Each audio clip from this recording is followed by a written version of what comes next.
Hello and welcome to IFR IAS. I am Akash Sharma and I welcome you to this amazing lecture on Economy Updated PT365 Fast-Paced Revision. As you are well aware, we have already covered the PT365 for Economy, Environment and Science and Tech. Apart from this, now we are covering the updated PT365 booklets. So we have already covered the environment bit for both the booklets PT65. This lecture will also cover both the booklets for PT65 for Economy. When it comes to about me, you know my name is Akash Sharma. I am mentoring close to 150 students this year. I have gone through the drill 4 times, which is why I might be in a good position to guide you. So if you need any help, you can always reach out to me on my channel IFRIS UPSC. My basic aim is to make UPSC fun again, so that's it. Caveats as usual, for the highlighted PDF and to avail free prelims mentorship, you can join our Telegram channel IFRIS. The link is given here and in the description as well as in the pinned comment on YouTube. Plus you can search IFRIS UPSC on Telegram. We are trying to cover PT65 in a short time, so we are prioritizing speed over depth. Again, important articles will be given more time. Lecture will be bilingual in Hindi and English. So that's it. Let us begin and hope that this lecture helps you achieve your dreams. So let us begin this lecture which covers updated versions, both the parts of the Economy PT365. So the first article is the Growth, Development, Poverty Alleviation. इसमें जो पहला article है that is महिला सम्मान saving scheme, right, saving certificate scheme. तो ये recent budget में अभी अनाउंस हुई है एंड जो ये नई सेविंग स्कीम का नाम है that is called Mahila Samman. तो obviously it is related to women empowerment. तो यहाँ पे इसके बारे में कुछ इन्फॉर्मेशन दी है कि फीमेल एम्पावरमेंट कैसे इंश्योर कर रही है.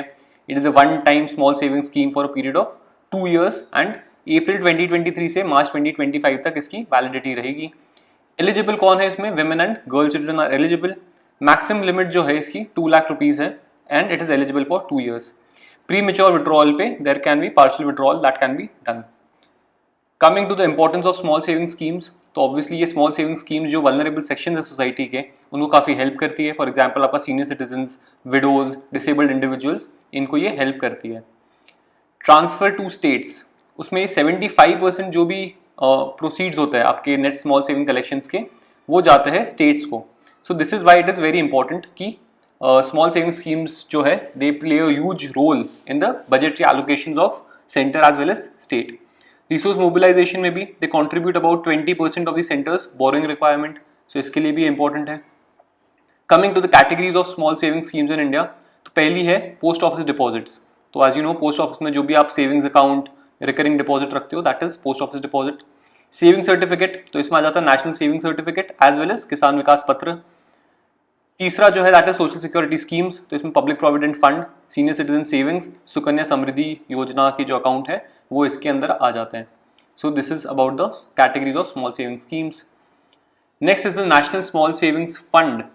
तो जो मनी डिपॉजिट होता है स्मॉल सेविंग स्कीम्स में, it is directly send to the government and deposited in the NSSF. तो NSSF में ये डिपॉजिट होता है. अब NSSF यू शुड नो कि पब्लिक अकाउंट में जाके पैसा जाता है. तो NSSF का पैसा कहाँ जाएगा? पब्लिक अकाउंट में जाएगा. एडमिनिस्टर इसको कौन करेगा? तो मिनिस्ट्री ऑफ फाइनेंस इसको देखती है कि इसका जो पैसा है सही से यूज हो रहा है या नहीं. अगेन ऑब्जेक्टिव क्या है इसका? डेडिकेटेड फंड बनाने का, जिससे जो भी पैसा स्मॉल सेविंग्स स्कीम में से आ रहा है that is not going into the consolidated fund of India, जिससे पार्लियामेंट का आपको हमेशा अप्रूवल लेना ना पड़े. इसकी वजह से since it is part of the public account, its transactions do not impact the fiscal deficit of the center directly. तो directly नहीं affect करता आपके transactions of your small saving schemes. Next you have the balances under NSSF. ये direct liabilities हो जाती है center की. तो जो NSSF flows है they affect the cash position of the central government. So this is it. Then you have National Rural Livelihood Mission. तो अभी Union Minister for Rural Development and Panchayati Raj he asserted that 10 crore SHG members हमको करने हैं 2024 तक, वो achieve हो जाएगा target. अब what is day NRLM which is Deen Dayal Antyodaya योजना NRLM. तो ये नेशनल रूरल लाइवलीहुड मिशन है. सो बेसिकली इसकी मिनिस्ट्री कौन सी है वो आपको ध्यान रखनी है, which is ministry of rural development. नाम में ही रूरल है, सो that is how you can remember it. अब इसके कंपोनेंट्स क्या है? तो पहला है सोशल मोबिलाइजेशन. तो they will basically rural poor women जो होती है उनको मोबिलाइज करते हैं. Second you have financial inclusion. तो they basically give them access to credit, है ना, टेक्निकल और मार्केटिंग जो भी इनको सर्विसेज चाहिए होती है, that also the government provides them. Sustainable livelihoods ensure करता है, सोशल इंक्लूजन, सोशल डेवलपमेंट भी इंश्योर करता है। अब what is the aim of this scheme? तो बेसिकली एलिविएट करनी है poverty and 10 crore households को basically they have to pull them out of poverty, so that मतलब जो भी रूरल वुमेन है उनको कम्युनिटी इंस्टीट्यूशंस लाइक एसएचजीज उसके अंदर लेके आना है। This is the basic idea behind it. अब उसकी फंक्शनिंग कैसे होती है? तो you can see it here, there are institutional platforms for the poor, for example एसएचजीज हो गए, कोई फेडरेशन हो गए, कोई लाइवलीहुड कलेक्टिव हो गए। फॉर एग्जांपल कल हमने सेवा देखा था in the environment lecture, we saw this organization called सेवा जो ईलाबेन भट्ट रन करती थी। तो सिमिलरली ऐसे इंस्टीट्यूशंस बन जाएंगे। नाउ इनको टेक्नोलॉजी प्रोवाइड करना, फाइनेंशियल कैपिटल सर्विसेज प्रोवाइड करना, market linkages, dedicated support institutions and human social capital, ये सब प्रोवाइड करती है सरकार एंड इसके through basically enabling environment create करती है for their growth. Status of implementation, अभी 8.79 करोड़ वुमेन 81 लाख एसएचजीज में काम कर रही है, so this is something incredible. Now की टर्म्स जो न्यूज में रही है, तो survival of the richest, the India story report. अब ये रिचेस्ट की बात कर रहा है तो एक तरीके से इनइक्वालिटी की बात कर रहा है। तो as usual Oxfam India will be the basic जो आपकी ऑर्गेनाइजेशन जो इसको रिलीज करेगी। इसने क्या कहा है, richest 1% in India own 40% of the countries total wealth. तो 1% लोग जो है 40% वेल्थ लेके बैठे हैं। अब इनइक्वालिटी मेजर करने के लिए गिनी कोएफिशिएंट नाम की चीज होती है। Now what is Guinea coefficient? It is a measure of inequality, जहां पे अगर गिनी कोएफिशिएंट 0 है इसका मतलब टोटल इक्वालिटी है, एंड अगर वो 1 है तो इसका मतलब एक आदमी के पास सारी की सारी संपत्ति है, right. So 1 person has all the wealth, when it is 1, when it is 0 it represents total equality. Now एक और चीज होती है लॉरेंस कर्व। लॉरेंस कर्व क्या होता है? जैसे आप ये देख सकते हो यहाँ पे प्रोपोर्शन ऑफ इनकम दी हुई है, राइट, कितनी इनकम है इसकी। सेकंड यहाँ पे परसेंटेज ऑफ पॉपुलेशन दी हुई है। नाउ लाइन ऑफ इक्वालिटी दिखाती है कि अगर सब कुछ पूरा इक्वल रहा तो ये लाइन पे सारी चीजें आएंगी, right, this is line of equality. But actually तो क्या होता है, थोड़ी इनइक्वालिटी तो होती है। सो दिस कर्व, दिस वाला curve, this actually represents the inequality and the gap between these two, this is like the perfect scenario, this is like the imperfect scenario. ये जो गैप है that is your Guinea coefficient. तो इस gap को हम लोग नाम देंगे गिनी कोएफिशिएंट। सो एक्स, ये जो डायगोनल लाइन है versus this curve, that is the difference जो गिनी कोएफिशिएंट और इसमें है। सो लॉरेंस को बेसिकली इनइक्वालिटी मेजर करने के लिए होता है, बस इतना याद कर लो, that is enough. Which is on state finances. तो आरबीआई ने रिसेंटली एक स्टेट फाइनेंसेस पे स्टडी रिलीज करी है जिसके अंदर कुछ की फाइंडिंग्स देखने को मिलती है। तो बेसिकली जो एग्रीगेट रेवेन्यू रिसीट्स है स्टेट गवर्नमेंट्स की एंड ड्यूटीज की, उसको बताया गया है they constitute 15% of the GDP, almost 15% of the GDP, out of which 55% जो है वो उनके खुद के टैक्सेस से आया है। तो रेवेन्यू रिसीट क्या होता है? जो भी पैसा गवर्नमेंट के पास आता है, ठीक है, that is called revenue receipts. Aggregate जो एक्सपेंडिचर है स्टेट गवर्नमेंट्स का वो कितना है? अबाउट 19 या 18.5% ऑफ द जीडीपी, जिसमें से 83% कौन सा था? रेवेन्यू एक्सपेंडिचर था। जबकि जो कैपिटल एक्सपेंडिचर है वो कितना है? सिर्फ 17% था। नाउ मल्टीप्लायर इफेक्ट किस में ज्यादा होता है? मल्टीप्लायर इफेक्ट का मतलब अगर मैं 1 रुपए कैपिटल एक्सपेंडिचर करूं या 1 रुपए रेवेन्यू एक्सपेंडिचर करूं तो किस में ज्यादा होगा? तो multiplier effect is always higher with the capital expenditure, ठीक है। अब सिमिलर जो आइडिया है कि रेवेन्यू एक्सपेंडिचर ज्यादा है या कैपिटल एक्सपेंडिचर ज्यादा है, तो सेंटर के केस में भी रेवेन्यू एक्सपेंडिचर ज्यादा है compare to capital expenditure. So do remember this. Now coming to some of the key terms, तो fiscal deficit, revenue deficit, debt to GDP ratio, I think we have covered this. Static में भी cover किया हुआ है हमने, previous वाली PT65 के video में भी कवर किया हुआ है। स्टेट का ग्रॉस फिस्कल डेफिसिट जो होता है, it is budgeted to decline due to high revenue collections. तो हाई रेवेन्यू कलेक्शंस हुए हैं, इसके लिए कहा जा रहा है कि स्टेट का ग्रॉस फिस्कल डेफिसिट जो है वो डिक्रीज हो सकता है। Now what is gross fiscal deficit? तो बेसिकली जो टोटल एक्सपेंडिचर है स्टेट का माइनस जो रेवेन्यू आ रही है, रेवेन्यू रिसीट्स आ रही है, plus non debt creating capital receipts आ रही है, that is your gross fiscal deficit. Now recent initiatives जो लिए गए, that is not really important. Ways and means advances हमने देख लिया था पिछले वाले PT65 के लेक्चर में। ऑफ बजट बोरोइंग के बारे में भी देख लिया था इन द गवर्नमेंट डेट वाला chapter. Next you have the 3.2.2 which is the government securities. तो अभी आरबीआई ने ड्राफ्ट नॉर्म्स लाए हैं। एज यू नो ड्राफ्ट अगर कुछ रूल्स आते हैं या कोई एक्ट आता है तो it is not really important, but we will see कि क्या क्या किया गया है। तो बेसिकली इसमें पहले तो हम गवर्नमेंट सिक्योरिटीज पे आ जाते हैं। गवर्नमेंट सिक्योरिटी होता क्या है? It is basically a tradable instrument जो कि सेंट्रल या स्टेट गवर्नमेंट इशू करती है, राइट? तो एक ट्रेड किया जा सकता है उस इंस्ट्रूमेंट को, आप मुझसे खरीद सकते हो, मैं आपसे खरीद सकता हूँ, that is tradeable instrument. Now such securities are short term, मतलब यूजुअली इनका जो मेच्योरिटी पीरियड होता है it is less than 1 year, ठीक है, that is why short term होता है, या फिर ये लॉन्ग टर्म हो सकती है, मतलब maturity is greater than 1 year. अब जो शॉर्ट टर्म होती है उसको हम क्या बोलेंगे? टी बिल्स बोलते हैं, एंड जो लॉन्ग टर्म होती है उसको गवर्नमेंट बॉन्ड्स या फिर डेटेड सिक्योरिटीज बोलते हैं। So this is the basic idea behind it. Now central government क्या इशू करती है? सेंट्रल गवर्नमेंट दोनों इशू करती है, टी बिल्स भी करेगी, दैट मीन्स शॉर्ट टर्म भी, एंड डेटेड सिक्योरिटीज मतलब लॉन्ग टर्म भी। जबकि जो आपकी स्टेट गवर्नमेंट्स होती है they can only issue bonds, जो डेटेड सिक्योरिटीज होती है सिर्फ वो इशू कर सकता है आपका स्टेट गवर्नमेंट्स, मतलब it is not allowed to basically issue your T bills. तो याद रखना टी बिल्स नहीं कर सकता, सिर्फ और सिर्फ बॉन्ड्स या डेटेड सिक्योरिटीज कर सकता है, जिसको हम स्टेट डेवलपमेंट लोन्स कहते हैं, ठीक है। State development loans are basically जो स्टेट अपने बॉन्ड्स इशू करता है उसको बोलते हैं। बाकी G6 कौन सी है? तो cash management bills and your dated G6। Cash management bill का मेन काम क्या है कि आपके जो टेम्परेरी मिसमैच हो रहे हैं, ठीक है, आपका जो भी गवर्नमेंट का कैश फ्लो है उसमें टेम्परेरी मिसमैच हुआ बजट में, उसको एक तरीके से उसका सोल्यूशन है कैश मैनेजमेंट बिल। इसका जेनरिक कैरेक्टर होता है टी बिल जैसा, but maturity period is less then 91 days. Dated G6 क्या होता है? जो एक फिक्स्ड या फिर फ्लोटिंग कूपन के साथ आता है, एंड इनका टेन्योर जो होता है वो 5 ईयर्स से 40 ईयर्स के बीच में हो सकता है। G6 as you know they are also called risk free gilt edged instruments, क्योंकि यहाँ पे there is practically no risk of default, कोई रिस्क ऑफ डिफॉल्ट देखने को नहीं मिलता है। फ्यूल टैक्स रेट, तो अभी रिसेंटली सेंटर और स्टेट्स में काफी कॉन्फ्लिक्ट हो रहा है regarding the petrol and diesel prices. तो इंडिया में फ्यूल रेट कैसे तय होता है, बस इतना जानना है हमको यहाँ पे। तो बेसिकली एक बेस प्राइस होता है जो कि इंटरनेशनल ऑयल के हिसाब से ऊपर नीचे होता रहता है, ठीक है। तो ये जो OMCs होती है which is your oil marketing companies, ये डिसाइड करती है कि पेट्रोल डीजल का प्राइस इसके साथ में सिंक में रहे, ठीक है। इन्होंने एक अपना काम कर दिया। इसके ऊपर सेंटर जो है अपना एक्साइज टैक्स लगाता है for the production of petrol. तो सेंटर गवर्नमेंट क्या करेगी? प्रोडक्शन ऑफ पेट्रोलियम प्रोडक्ट्स पे एक्साइज ड्यूटी लगा देगी। स्टेट क्या करेगा? अपना वैट लगाएगा, which is value added tax. तो स्टेट ने अपना वैट लगा दिया। इस हिसाब से आपका पेट्रोल एंड डीजल का प्राइस फाइनल जो आपको मिलेगा कंज्यूमर को वो डिसाइड होता है। अब ये जो प्राइजेस है बेस प्राइस, ये डेली बेसिस पे डिटरमाइन होगी, ठीक है। जो OMCs करती है डेली बेसिस पे करती है, एंड इसके अंदर आपका बेस प्राइस जो है उसके अंदर फ्रेट प्राइस भी बाद में ये लोग इंक्लूड कर देते हैं। स्टेट्स का वैट आपने देख ही लिया, and this is very much clear. Excise duty जो है एज यू नो कि वो पूरे कंट्री में सेम रहेगी, जबकि for the case of VAT वो डिफर करेगा फ्रॉम स्टेट टू स्टेट।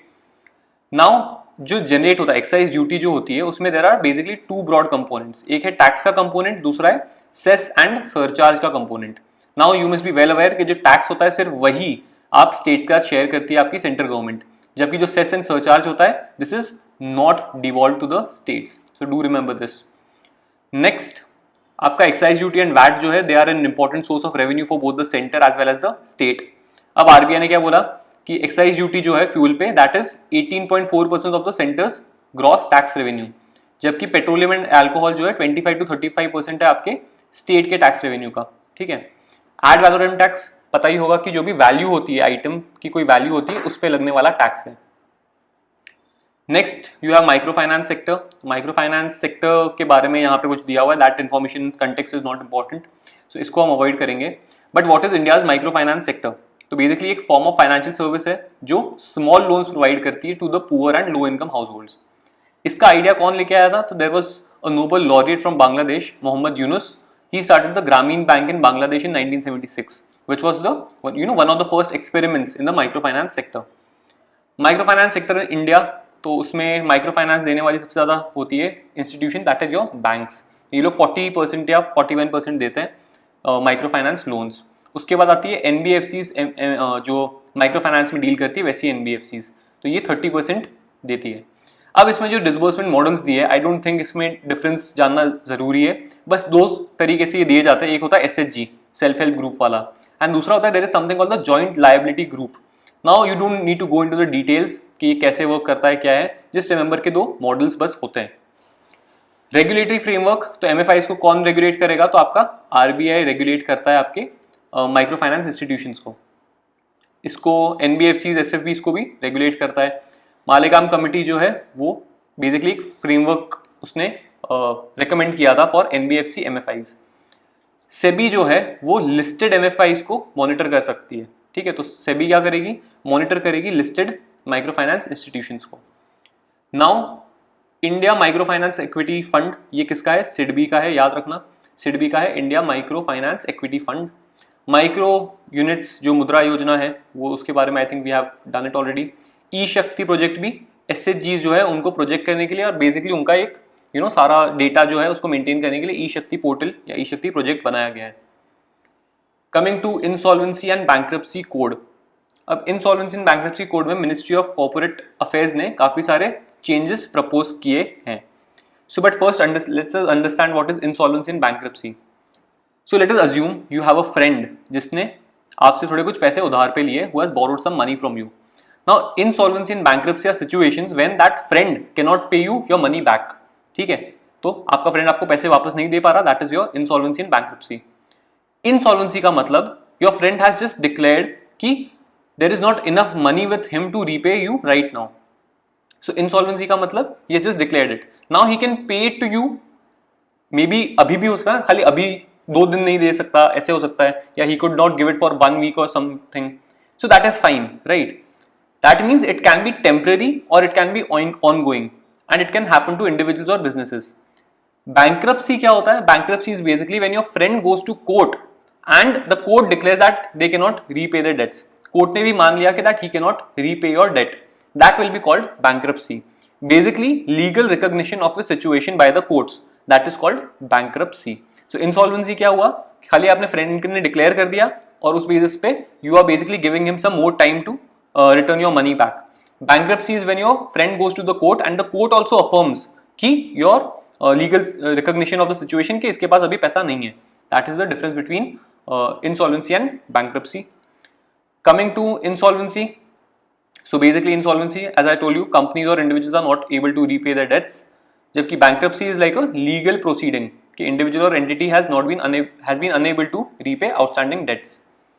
अब IBC जो आया था ये 2016 में इंडिया में आया था, insolvency and bankruptcy code. This is basically a time bound and market mechanism to address the insolvency of corporate persons, partnership firms and individuals. इसमें 4 पिलर्स है. कौन है?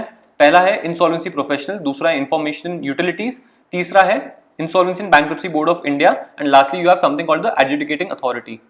तो ऐसे समझते हैं, सपोज आप और आपके फ्रेंड में ये ट्रांजैक्शन हुआ. Now the fact that your friend could not return the money, so there will be some person, for example it could be your friend, another friend who is a common mutual friend, वो आपका insolvency professional जैसे act कर सकता है. He will say कि चलो okay let us resolve this problem and this is his work. So this such a guy is called a insolvency professional. Now आपके friend के बारे में जो details रखता होगा कि कितना पैसा he is owing to different people, ऐसा भी एक फ्रेंड होगा जिसको सब पता होगा, यार इस फ्रेंड के पास इतना पैसा रहता है, यहाँ पे इसके पास प्रॉपर्टी है, या फिर इसको लास्ट मंथ सैलरी मिली. तो ऐसे जो होते हैं उसको बोलते हैं इन्फॉर्मेशन यूटिलिटीज. ठीक है, they have details on the lenders एक इलेक्ट्रॉनिक डेटाबेस में. So national e governance services limited is one such information utility. Then you have something called the insolvency and bankruptcy board of India, जो regulate करता है IPS, IPS and आईयूज को. ये जो ऊपर ये 2 एंटिटीज है इनको रेगुलेट करने के लिए insolvency and bankruptcy board of India है. So I hope you understood ये 3 चीजें. Now finally you have someone who is judging all this, who is the adjudicating authority, which is your NCLT, your national company law tribunal, as well as the DRT which is the debt recovery tribunal. NCLT क्या है? Insolvency resolution करता है for companies, जबकि DRT जो होता है वो सिर्फ इंडिविजुअल्स के लिए करता है.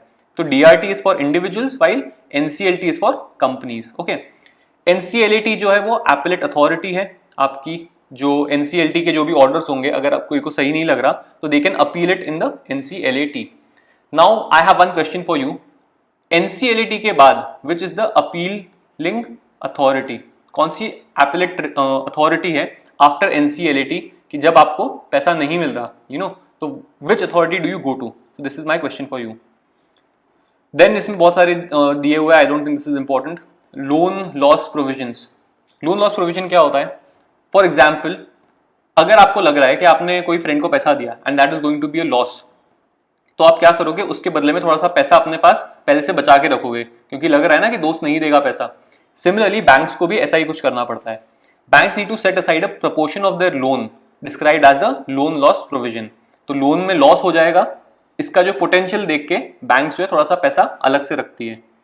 Now LLPs therefore are an income statement expense set aside by banks to cover the loan losses. तो लोन लॉसेस को कवर करने के लिए बैंक्स इसको रखती है. नाउ इसमें RBI ने अभी रिसेंटली क्या बोला है? तो RBI has floated a discussion paper कि जो एक्सपेक्टेड ये जो लोन लॉस प्रोविजन है उसको एक्सपेक्टेड लॉस बेस्ड अप्रोच से अभी हम लोग प्रोविजनिंग करेंगे. Late us understand what this means. तो बेसिकली अभी इंडिया में क्या होता है? It is pro cyclical prudential regime. इसका मतलब फॉर एग्जाम्पल, अगर आज लोन्स है 80 रुपीज का, आपने किसी को देके रखा है and you think that it is going to be a bad loan, ठीक है, वो वापस पैसा नहीं करने वाला, he is going to default, तो आप उसके लिए आज 8 रुपए अब बचाओगे, ठीक है, पहले नहीं बचाए थे, लेकिन नाउ दैट यू नो, तो now you are saving 8 rupees या 10% ऑफ इट. तो इसमें अब सपोज 80 रुपए का लोन है तो आपने 8 रुपए बचाए. अब कल को वो पता चला कि 100 के 100 रुपए आपने दिए थे, 100 के 100 में से कुछ भी नहीं आने वाला, तो आप क्या करोगे? और इंक्रीज करोगे. जैसे जैसे उसकी रिस्क इंक्रीज होगी ना, you will start increasing the amount that is there for provisioning.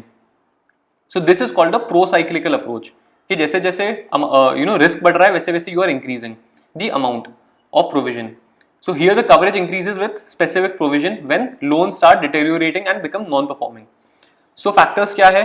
तो वही soundness of bank, analysis of other banks, economic conditions and banks loss history. अब नया अप्रोच जो आरबीआई ने बेसिकली लाया है that is counter cyclical in nature. Counter cyclical का मतलब, अगर जब आपका गुड इकोनॉमिक टाइम्स है, ठीक है, अच्छे टाइम में you build up the reserve for provision. मतलब अच्छा टाइम है एज इन जब कम चांसेस है of the loan being turning into a bad loan, तब आप बहुत सारा रिजर्व बना के रखो. जबकि आपका इकोनॉमिक डाउनटर्न है या रिसेशन है, तब आप रिपोर्ट करो लोअर LLPs, मतलब तब आप थोड़ा कम कर दोगे, दैट इज फाइन. ओके, तो higher LLPs, basically you have to design higher reserves for provisions during good economic times and use them in the economic downturn. जब रिसेशन आएगा तब उसको यूज करना है. Okay, that is the idea behind it. Now you have something called the international financial reporting standards. ये क्या है? Accounting standards है कि कैसे ट्रांजैक्शंस या इवेंट्स जो होते हैं उनको रिपोर्ट करना है फाइनेंशियल स्टेटमेंट में. इसके लिए कौन सी बॉडी है? इंटरनेशनल अकाउंटिंग स्टैंडर्ड्स बॉडी, जो कि one of the 2 standard setting boards है of the IFRS. Now coming to the next thing which is, क्या बेनिफिट्स हो जाएंगे इस नई वाली रिजीम के? तो बेसिकली कुछ नहीं, आपके बैंक सॉल्वेंसी एनहांस हो जाएगी, बेसिकली ज्यादा रेजिलियंस हो जाएगा बैंकिंग सिस्टम में. इंडिया का क्रेडिट लॉस प्रोविजन जो है वो ग्लोबल रेगुलेटरी फ्रेमवर्क से अलाइन करने लग जाएगा and there will be increase transparency. Problem क्या हो सकता है कि ज्यादा पैसा प्रोविजन करके रखना पड़ेगा बैंक्स को, तो उनकी कैपिटल पे असर पड़ सकता है. And it is yet to be tried on a larger level because थोड़ी ही कंट्रीज में अभी ये रन हो रहा है, स्पेन, चिले, ऐसी कंट्रीज में. Now you have the securitisation of stressed assets framework. तो आरबीआई ने अभी रिसेंटली एक ये इशू किया है. Now what is securitisation? So let us understand this first. तो सिक्योरिटाइजेशन का मतलब क्या है? Imagine you have a piggy bank जिसमें 100 डिफरेंट कॉइन्स रखे हुए हैं, ठीक है, उसमें 100 डिफरेंट टाइप के कॉइन्स हैं. Now some of these coins might be damaged या फिर not worth much. You decide to group these less valuable coins together. आपने इन सबको साथ में रख लिया, इन कॉइन्स को, and now you sell it to somebody who is interested in buying them. Now why would he be interested? Because उसको लग सकता है कि ये कॉइन्स कहीं ना कहीं चल जाएंगे मार्केट में, so he might buy it from you. These damaged coins जिसको आपने ग्रुप करके सेल किया, that is called a securitized asset. So this is what the meaning of securitization is. So securitization I hope is now clear कि इसका क्या मतलब है. Now securitization, as I told you, it is a process that involves pooling of loans and selling them to a special purpose entity which then issues securities backed by a loan pool. तो क्या हुआ? एक आपने process किया जहां पे you have pooled the loans. In our case it was coins, but actually it happens to be loans. And then you sell them to a special purpose entity. So this is it. Securitization क्या है? तो basically redistribute करता है credit risk को in assets. इससे क्या होगा, जो भी सिक्योरिटी रिस्क थी वो एक तरीके से रीडिस्ट्रीब्यूट हो गई, बिकॉज आपने उनको सबको साथ में रीपैकेज कर दिया था, ठीक है, डिफरेंट रिस्क प्रोफाइल के लोन्स को। Now coming to this SSAF, ये लोग एक फ्रेमवर्क लेके आए, इसके लिए न्यूज में था, but it is not really that important. अब इसमें क्या होगा इस फ्रेमवर्क में, तो जो भी सिक्योरिटाइजेशन है स्ट्रेस एसेट्स का in India, it is done by ARCs which are your asset reconstruction companies under the SARFAESI act. ये क्या होता है, ये मैंने इकोनॉमी के फर्स्ट लेक्चर में PT65 के कवर कर लिया है।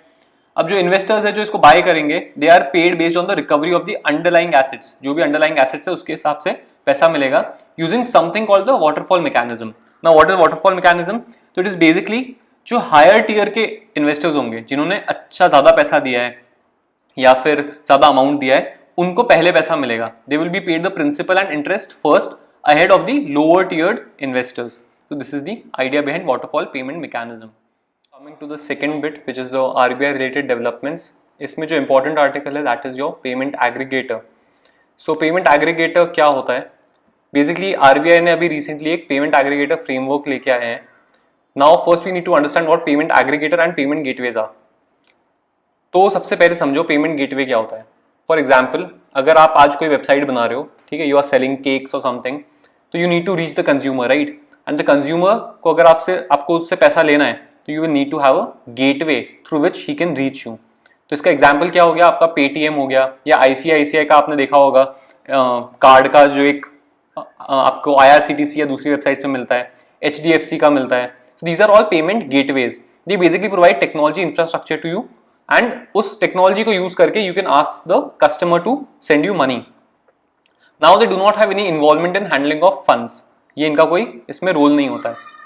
व्हाट आर पेमेंट एग्रीगेटर्स, अब यहाँ पे क्या हो रहा था, यहाँ पे ICICI का अलग, HDFC का अलग, पेटीएम का गेटवे अलग, ये अलग अलग हो रहा था ना, तो आपको हर एक को जाके पर्सनली बोलना पड़ा था, ICICI को भी, HDFC को भी, कि you need their payment gateway on your website.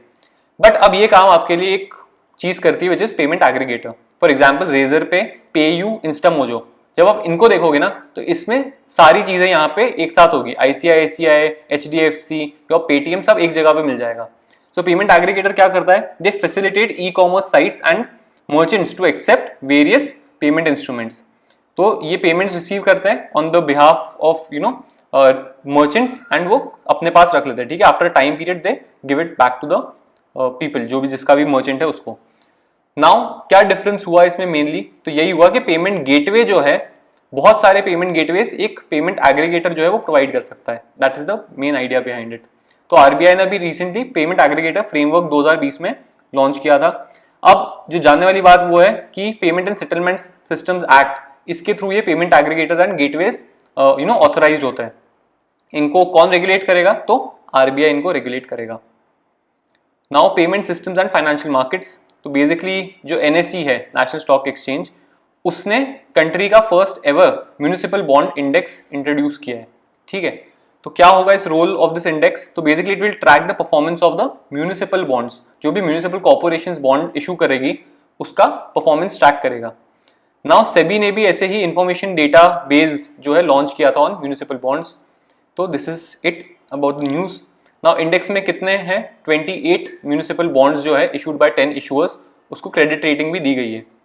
Now दो टाइप की म्यूनिसिपल बॉन्ड्स होते हैं इंडिया में, one is called the general obligation bond. इसका मतलब ऐसे प्रोजेक्ट्स जहां पे नेसेसरीली प्रॉफिट हो, ये जरूरी नहीं है, it is not necessary that they make a profit. ऐसी चीजों में जब आपका म्यूनिसिपल बॉन्ड को इशू कर रहा है कोई municipal corporation, that is called a general obligation bond. Then you have something called the revenue bond, which basically is used to finance your revenue generating projects, जो भी रेवेन्यू जनरेट हो रही है ऐसे प्रोजेक्ट्स। फॉर एग्जाम्पल आपका toll हो गया, आपके कॉन्सर्ट के टिकट्स हो गए, तो these are all revenue bonds. Now municipal bonds कौन इशू करेगा, आपके लोकल गवर्नमेंट बॉडीज इसको इशू करते हैं, and they do not need any government guarantee, state government या सेंटर की जरूरत नहीं है गारंटी की। So this is municipal bonds. Now कैसे ये वर्क करता है, for example there is an infrastructure project, ठीक है, इसके लिए आपको म्यूनिसिपैलिटी को पैसा चाहिए, तो what will it do, it will ask investors to invest in the bonds. अब जो बॉन्ड के प्रोसीड्स आए, मतलब जो बॉन्ड का पैसा आया वो म्यूनिसिपैलिटी के पास आया, वो इसको इंफ्रास्ट्रक्चर प्रोजेक्ट में डाल देगा, जो भी इंफ्रास्ट्रक्चर प्रोजेक्ट है उसके अंदर इसने पैसा डाल दिया। अब उसकी जो revenue I that will go into the escrow account. ये जो एस्क्रो अकाउंट एक होता है, जो एक अकाउंट होता है बेसिकली बैंक अकाउंट में, उसमें सारा पैसा जाएगा। नाउ इस पैसे से they will service the debt, ठीक है, सारा का सारा डेट जो है इन्वेस्टर को वापस मिल जाएगा।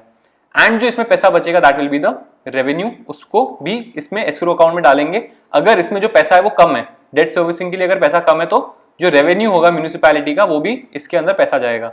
या फिर अगर सपोज जो एस्क्रो अकाउंट में पैसा है वो ज्यादा हो गया, then it will go back to your municipality, तो वो पैसा वापस म्यूनिसिपैलिटी को जाएगा। So that is the idea behind your municipal bonds. Now municipal bond market in India, इसको कौन रेगुलेट करता है? सेबी इसको रेगुलेट करता है। फाइनेंशियल इंसेंटिव्स क्या है? तो government of India has provided incentives in the form of a lump sum grant and aid for municipal bond issuances, तो ग्रांट एंड एड मिलता है इनको। नाउ पूल्ड फाइनेंसिंग, तो पूल्ड फाइनेंसिंग क्या होता है? तो अभी हमने जैसे देखा, फॉर एग्जांपल म्यूनिसिपल बॉन्ड कोई एक पर्टिकुलर सिटी की म्यूनिसिपल कॉर्पोरेशन ने इशू किया, बट हो सकता है उस पर्टिकुलर सिटी पे लोगों को विश्वास ना हो, ठीक है, तो क्या होगा, जो गवर्नमेंट है वो क्या कर सकती है? एक स्पेशल व्हीकल बना सकती है, ठीक है। This pooled fund is basically special vehicle, special pooled financial entity बोलेंगे इसको, जिसके अंदर ना 2-3 सिटीज के यूएलबीज जो होंगे वो एक साथ एसोसिएटेड होंगे। अब जो इन्वेस्टर है उसको तो पता नहीं है कौन सी सिटीज है या क्या है, मतलब उसके लिए तो रिस्क डाइवर्सिफाई हो गई, so he will be better able to invest and उसकी रिस्क डाइवर्सिफाई हो गई, that means there is less risk. Similar फिर उसका वर्किंग होगा as we saw above. Social stock exchange, तो not really important, we have covered this in the economy PT65 video.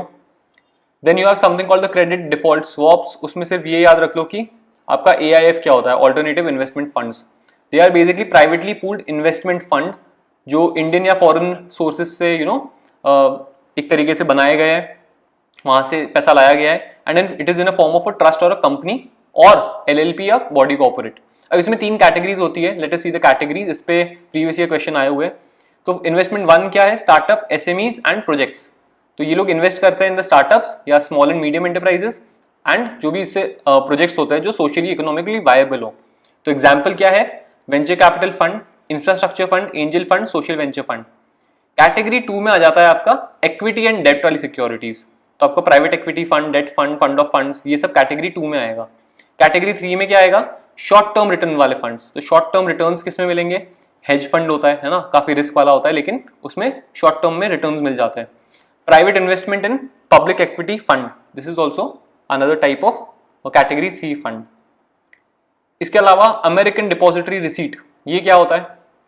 तो depository receipt क्या होता है? बेसिकली फॉर एग्जांपल अमेरिका में कोई कंपनी है, right, which is American investors है suppose कोई, उसको इंडिया की कोई कंपनी में पैसा इन्वेस्ट करना है, बट वो कंपनी वहां के स्टॉक एक्सचेंज में लिस्टेड नहीं है, तो वो आदमी क्या करेगा? So for example there is this person X who is USA citizen and he wants to invest his money in a company from India, तो ये इंडिया में कंपनी है। Now what will he do? तो ये basically एक bank के पास जाएगा US में और बोलेगा कि मेरे को शेयर्स खरीदने इसके। Now this bank will contact this Indian company and it will provide shares, it will buy a lot of shares from this Indian company and it will give the depository receipt to this person in the USA. So that is the idea behind it, कि ये जो bank है it buys the shares and it gives the depository receipt to this person in USA. So this is how the depository receipt mechanism works. So it is used by domestic companies to raise money outside the country. Country के बाहर जब पैसा raise करना है तो depository receipt आप डाल सकते हो। GDR जो होती है ग्लोबल डिपॉजिटरी रिसीट, ये क्या है?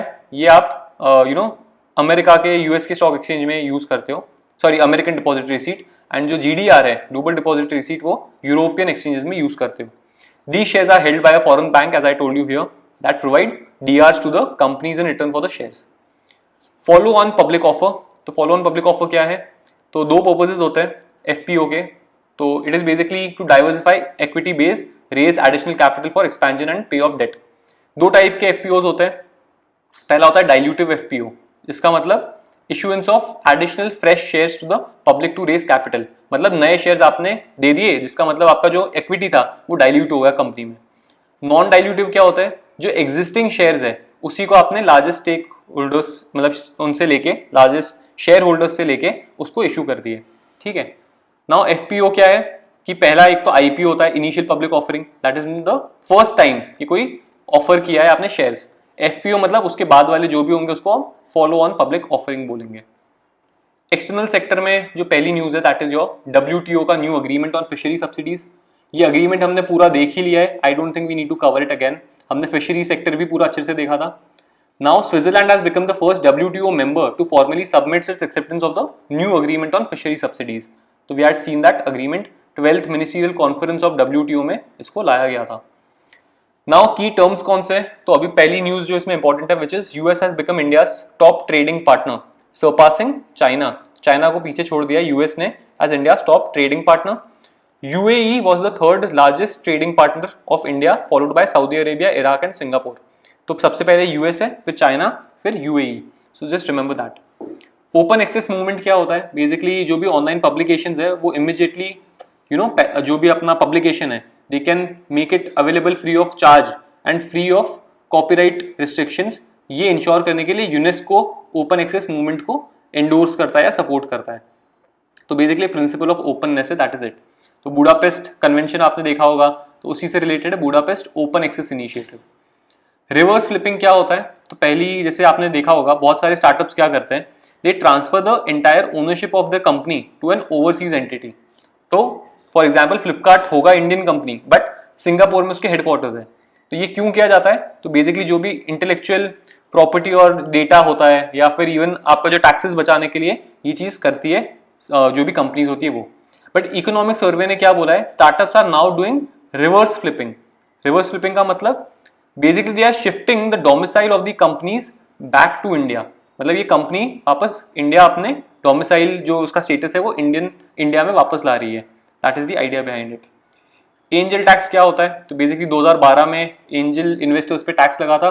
It is levied on the capital raised by the startups from angel investors. ठीक है, एंजल इन्वेस्टर्स कौन होते हैं, wealthy private investors who focus on financing small businesses या startups in exchange for equity. SWIFT क्या होता है, तो जो बैंकिंग अक्रॉस ग्लोब जो बैंकिंग चलती है that is through your SWIFT. तो जस्ट रिमेंबर दिस। बाकी एग्जिम बैंक के बारे में देख लो, एक्सपोर्ट क्रेडिट एजेंसी है EXIM bank of India 1981। It is owned by the government of India, regulated by the RBI and that is it. ये लोग क्या करते हैं एग्जिम बैंक वाले, ये लाइंस ऑफ क्रेडिट मतलब पैसा देते हैं, लोन देते हैं टू ओवरसीज एंटिटीज या फिर नेशनल गवर्नमेंट्स या रीजनल फाइनेंस इंस्टीट्यूशंस या कमर्शियल बैंक्स। तो डायरेक्टली पैसा नहीं देंगे बट इन लोगों को पैसा देंगे जो आपको फिर बाद में और पैसा देंगे, right. So it is basically the first pillar, उसके बाद बैंक्स को पैसा मिलेगा, बैंक फिर आपको पैसा देगी। It extends buyers credit and suppliers credit to support India's exports. Next you are something called the international IP index. इसको किसने रिलीज किया है, यूएस चेंबर्स ऑफ कॉमर्स ने रिलीज किया है। ई श्रम पोर्टल, ई श्रम पोर्टल किसने लॉन्च किया है, union Ministry of labour and employment ने लॉन्च किया है।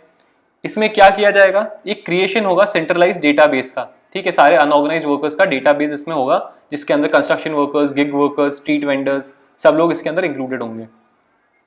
नाउ अदर फीचर्स क्या ई श्रम पोर्टल के, जो भी अनऑर्गेनाइज वर्कर है एज बिटवीन 16 to 59 उसको आप ई श्रम पोर्टल पे रजिस्टर करवा सकते हो। यूनिवर्सल अकाउंट नंबर दिया जाएगा, 12 डिजिट का एक यूनिक नंबर होगा जो हर अनऑर्गेनाइज वर्कर को दिया जाएगा आफ्टर रजिस्ट्रेशन ऑन द ई श्रम पोर्टल। रजिस्ट्रेशन ऑन ई श्रम पोर्टल इज फ्री, ठीक है, कोई पैसा नहीं लगेगा एंड एक्सीडेंटल इंश्योरेंस कवर भी मिलेगा 2 लाख रुपीज का। ILO के बारे में देख लेते हैं।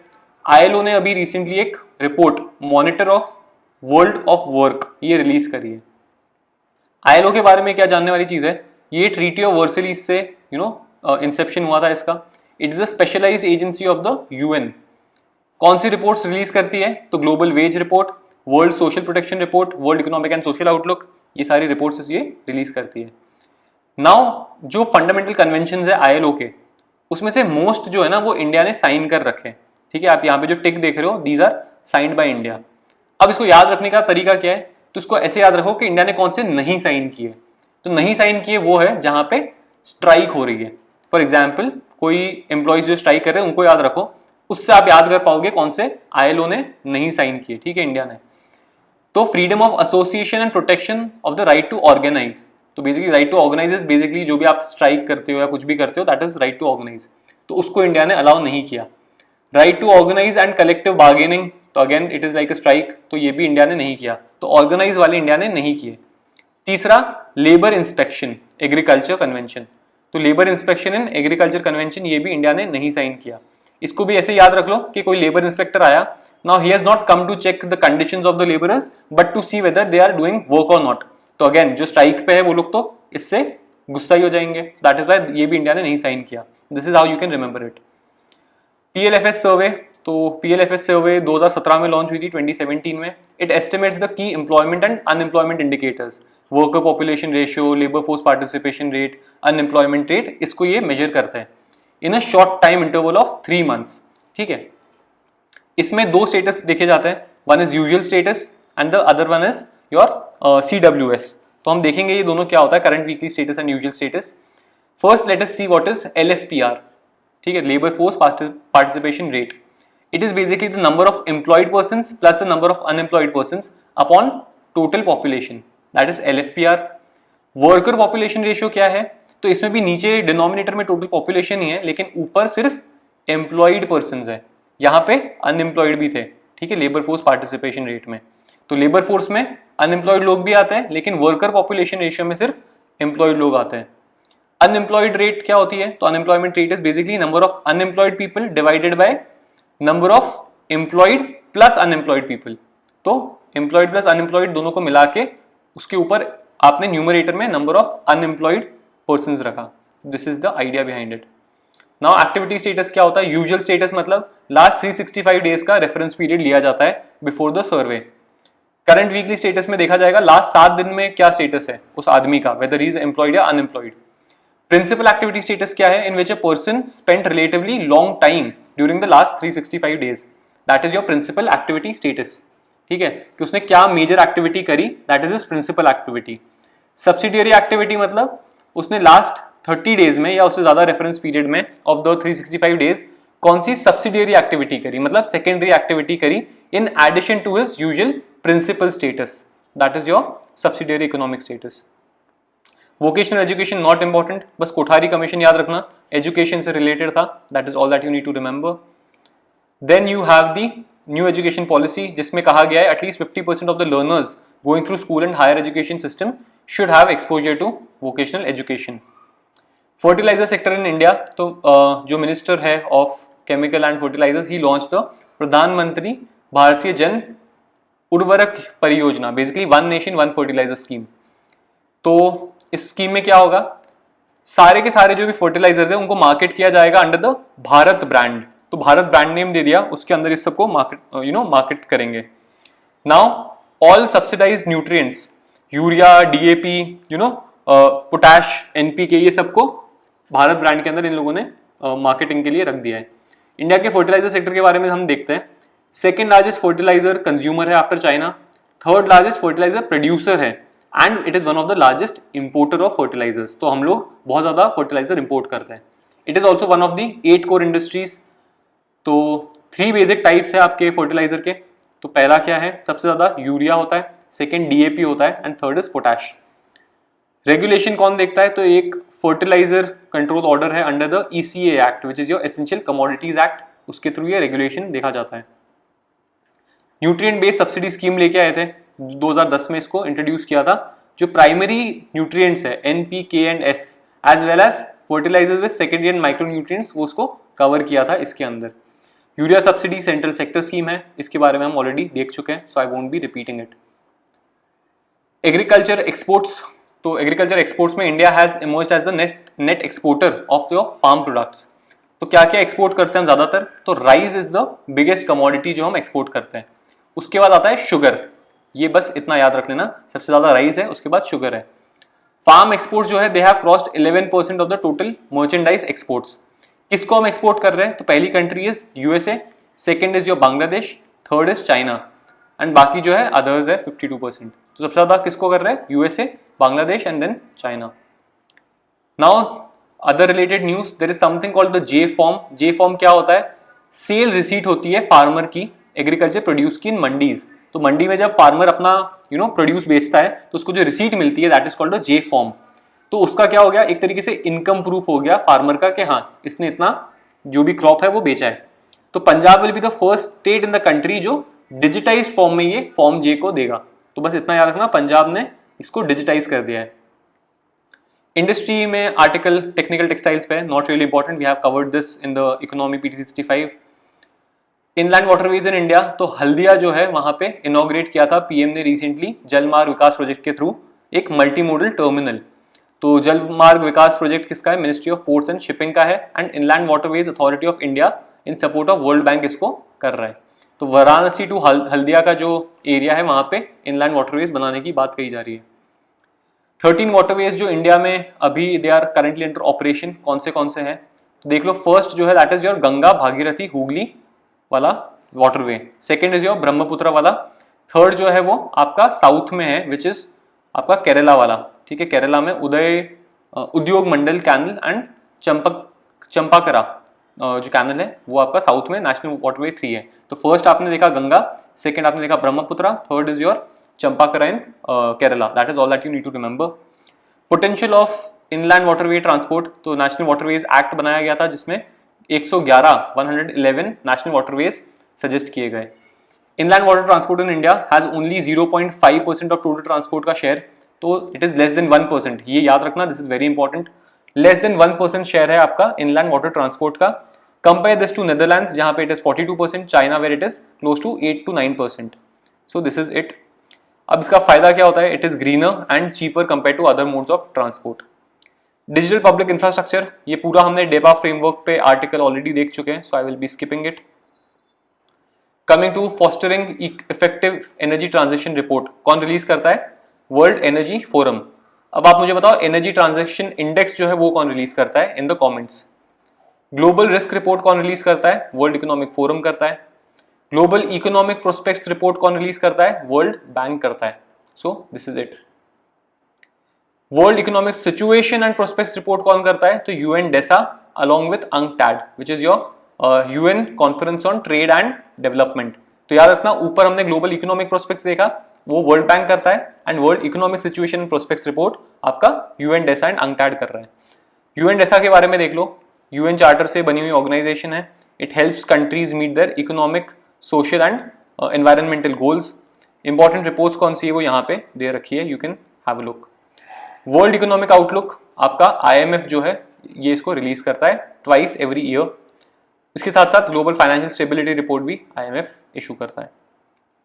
डोमेस्टिकली सिस्टमैटिक इंपॉर्टेंट बैंक्स, तो एसबीआई, आईसीआईसीआई, एचडीएफसी को डीसिप माना गया है। डीसिप्स क्या होती है? ऐसी बैंक्स जो अगर फेल हो जाए, मतलब अगर उनका निवाला निकल जाए तो बहुत ज्यादा इंपैक्ट होगा आपके फाइनेंशियल सिस्टम पे, they are too big to fail, ऐसी बैंक्स को हम डीसिप्स बोलते हैं। तो ये कॉन्सेप्ट कब आया था? After 2008 global financial crisis. इसके हिसाब से 2% ऑफ जीडीपी को अगर एक्सीड करती है कोई बैंक जिसके एसेट्स जो है they are more than 2% of the GDP, उसको आप मानोगे DSIB, domestically systematic important banks. So कौन सी इंडिया में? SBI, ICICI, HDFC, that is it. Purchasing manager index कौन निकालता है? तो it is an economic indicator. तो परचेसिंग मैनेजर इंडेक्स लिखा है ना, तो इट शोज मैन्युफैक्चरिंग और सर्विसेज सेक्टर दोनों को एक तरीके से कवर करता है। इसमें एक नंबर आता है अल्टीमेटली, जब ये इंडेक्स रिलीज होता है तो 0 से 100 के बीच में वो नंबर होता है। अगर इट इज मोर देन 50, इसका मतलब एक्सपेंशन हुआ है। अगर लेस देन 50 है तो कॉन्ट्रैक्शन हुआ है। कौन रिलीज करता है इसको? निके करके जो जापानीज फर्म है अलॉन्ग विद मार्केट इकोनॉमिक्स, ये इसको रिलीज करता है। तो that is it. Now coming to the second part of the economy PT65, we have already covered the first part, this is the second updated version. सो पहला article इसमें कौन सा है? आपका ग्रोथ डेवलपमेंट पॉवर्टी एलिवेशन में DBT which are direct benefit transfers. तो recently India has saved more than $27 billion in की central government schemes through DBT. This is the context of the news. क्या कहा इन्होंने? डीबीटी कब launch हुआ था? 2013 में लॉन्च हुआ था, 2013 में, and it was use to transfer government benefits directly to the citizens Aadhaar seeded bank accounts. Now Aadhaar is not mandatory in DBT, this is something that you need to remember. तो इसको बहुत अच्छे से नोट कर लो, आधार mandatory नहीं है when it comes to DBT, just remember this, okay. Now DBT mission किसके अंदर आता है? तो कैबिनेट सेक्रेटेरिएट जो होता है वो इसको ओवरसी करता है। कैटेगरीज क्या है? तो बेसिकली 2 वेज में आप डीबीटी कर सकते हो। One is cash transfer, directly जो भी कैश होता है, कैश बेनिफिट, वो ट्रांसफर कर दो to the beneficiaries through their accounts, ठीक है। Other is the kind transfer, मतलब जो वॉट एवर कैश जो आप ट्रांसफर करने वाले थे उसके अकॉर्डिंगली जो भी सर्विसेज है उसके इक्वल वो आप ट्रांसफर कर रहे हो यहाँ पे, that is your individual beneficiaries को एट सब्सिडाइज रेट्स, या जैसे भी डिपार्टमेंट के थ्रू, कोई इंटरमीडिएट एजेंसी के थ्रू वो आपने काइंड में ट्रांसफर कर दिया. For example mid day meals, तो उसके लिए आप पैसा नहीं दोगे, है ना, उसको 100 रुपए नहीं दोगे हर मील का, you will just provide the mid day meal directly. That is the idea behind it. Hindu rate of growth क्या होता है? तो बेसिकली एक पीरियड था इंडिया की हिस्ट्री में, इकोनॉमिक हिस्ट्री में, विच इज बेसिकली योर 1950 से लेके 90s 80 तक या 85 तक, जो जहां पे जो ग्रोथ है वो इंडिया की स्टैग्नेट हो गई थी, economic growth. That was around 3.5 to 4%. उसको हिंदू रेट ऑफ ग्रोथ कहा गया था. Then you have the K shape recovery. तो के शेप रिकवरी क्या होता है? Basically there are after COVID, you know, prior to COVID बहुत सारी इंडस्ट्रीज दोनों साथ में चल रही थी, बट इकोनॉमिक रिसेशन आया कोविड के बाद, तो उनकी जो ग्रोथ है वो फॉल हो गई.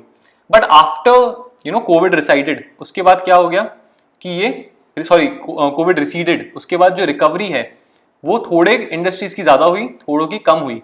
तो ज्यादा हुई उसको बोलोगे रिकवरिंग इंडस्ट्रीज, थोड़ों की नहीं हुई. तो एक के शेप आपको देखने को मिलेगा यहाँ पे, राइट, दिस इज लाइक अ के शेप. तो जो इंडस्ट्रीज दे नीड असिस्टेंट, वो आपकी ट्रैवल, एंटरटेनमेंट, हॉस्पिटैलिटी सेक्टर से रिलेटेड इंडस्ट्रीज है. That is your K shape recovery. इसके ऊपर इन्होंने और भी कुछ दिया है, this you can see on your own. I don't think this is really important, but if you want to go through it, you are free to do so. Direct tax क्या होता है? तो as you know, direct tax मतलब जहां पे incidence और impact जो है टैक्सेशन का वो सेम एंटिटी पे पड़े. ठीक है, incidence and impact of the taxation falls on the same entity. It is kind of progressive tax because as your tax liability, as your income rises, your tax liability also rises. That is the idea behind the progressive tax. CBDT, central board of revenue act के through, central board of revenue जो है उसके through ये बना था. Now formulation क्या है? जो भी डायरेक्ट टैक्सेस होते हैं उसको बेसिकली फॉर्मुलेट करता है. It is under the department of revenue, ministry of finance. Direct tax collection in India का थोड़ा सा सिनेरियो देखते हैं. तो डायरेक्ट एंड इनडायरेक्ट टैक्स जो है, डायरेक्ट जो है वो 52% ऑफ द टैक्स है इंडिया में 2021-22 वाले फाइनेंशियल ईयर में. इनडायरेक्ट टैक्स जो है वो 48% है. तो याद रखना, ज्यादा कौन सा है? आपका डायरेक्ट टैक्स है, विच इज 52, जबकि आपका indirect is 48%. Now highest tax to GDP ratio भी देखने को मिला है 2021-22 में. Now what is tax to GDP ratio? तो tax revenue of the country during the period upon the GDP of the country. तो ये कितना है इंडिया में? 11% के आसपास हो गया है. तो दो चीजें हमने देखी, direct tax, indirect tax, 50 to 48% and 11% tax to GDP ratio. Personal income tax, तो जो पर्सनल इनकम टैक्स है to GDP ratio, that has also been steadily increasing. तो जो पर्सनल इनकम टैक्स है, that is also people are paying more income tax compare to the GDP ratio. There is something called the tax buoyancy, which is basically जो आपका measure of growth है in terms of tax revenue compare to GDP. अगर 1% GDP में growth आया, उसके साथ साथ tax revenue में कितना ग्रोथ आया, उसका मेजरमेंट टैक्स बॉयंसी करता है. तो अभी इंडिया में कितना है? वो 1.9% है टैक्स बॉयंसी. अब 1.9 का मतलब क्या है? टैक्स बॉयंसी अगर ग्रेटर देन 1 है, इसका मतलब जो टैक्स रेवेन्यू है वो ज्यादा जल्दी ग्रो कर रही है कंपेयर टू योर जीडीपी या नेशनल इनकम की growth. That is called tax buoyancy. So I hope 1.9 का मतलब काफी ज्यादा तेजी से हमारा टैक्स रेवेन्यू जो है वो इंक्रीज हो रहा है as compare to your GDP.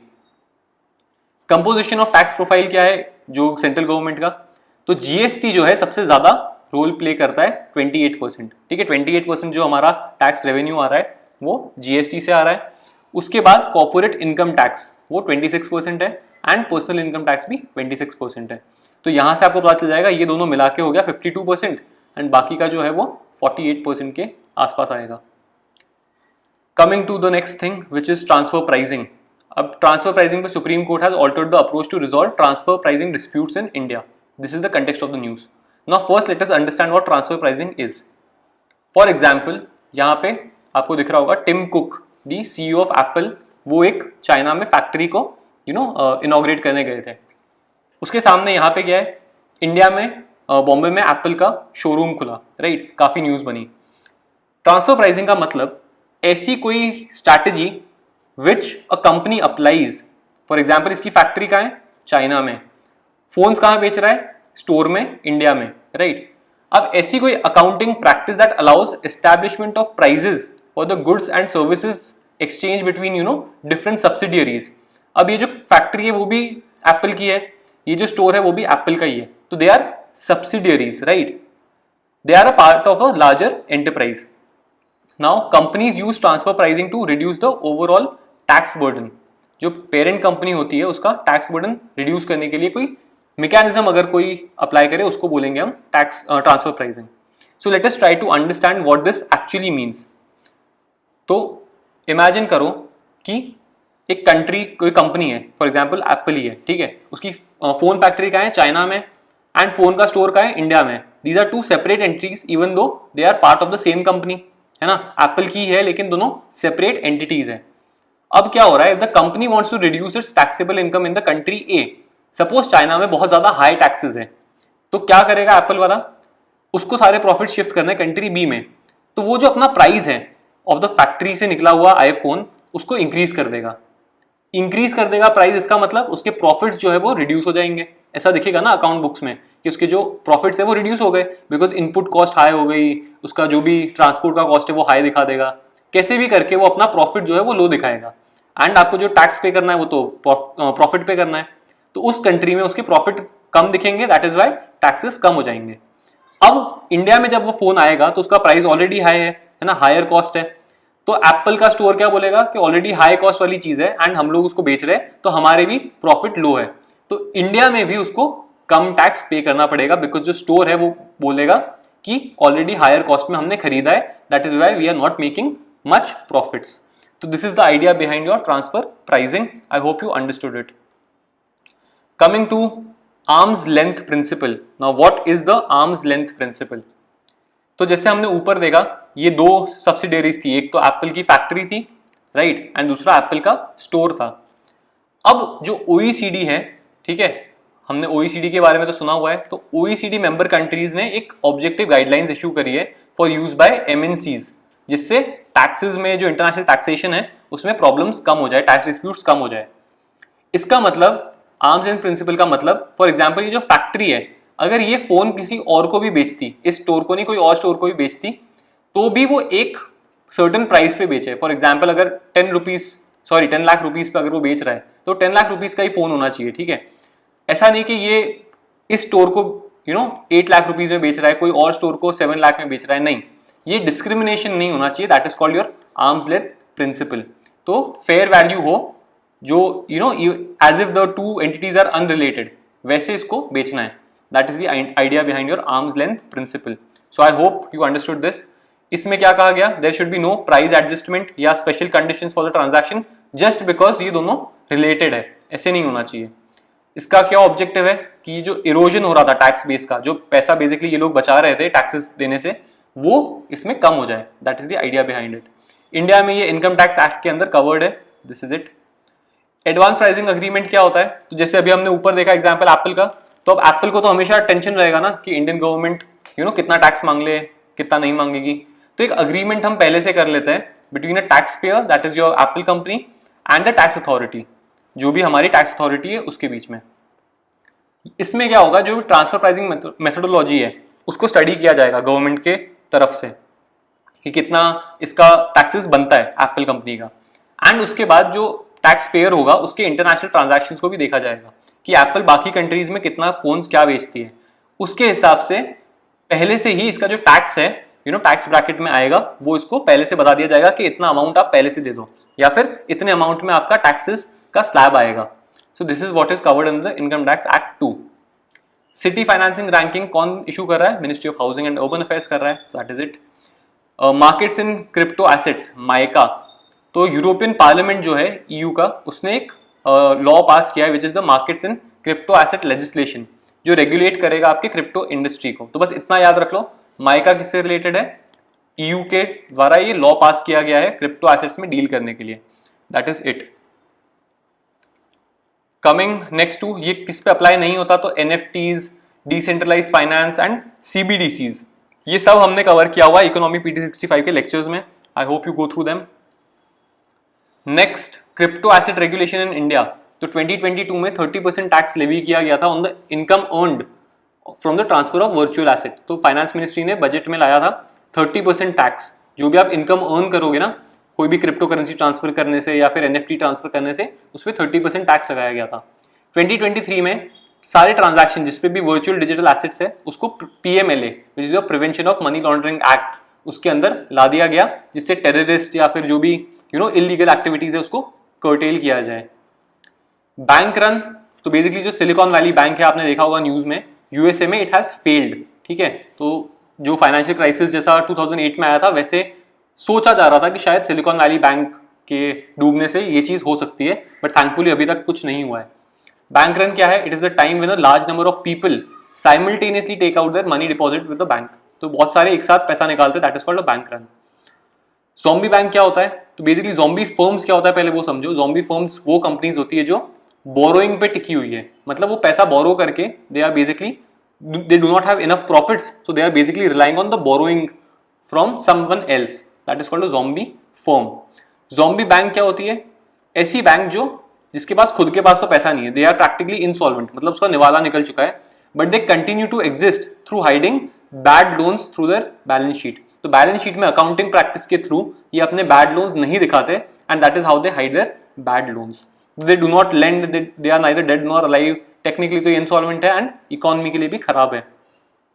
इससे क्या होता है? तो बेसिकली एक पैनिक हो सकता है जो हेल्दियर बैंक्स को भी it can affect the good banks also.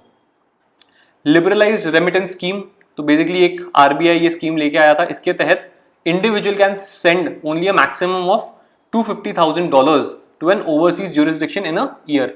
एक साल में $2.5 लाख से ज्यादा आप नहीं भेज सकते हो बाहर।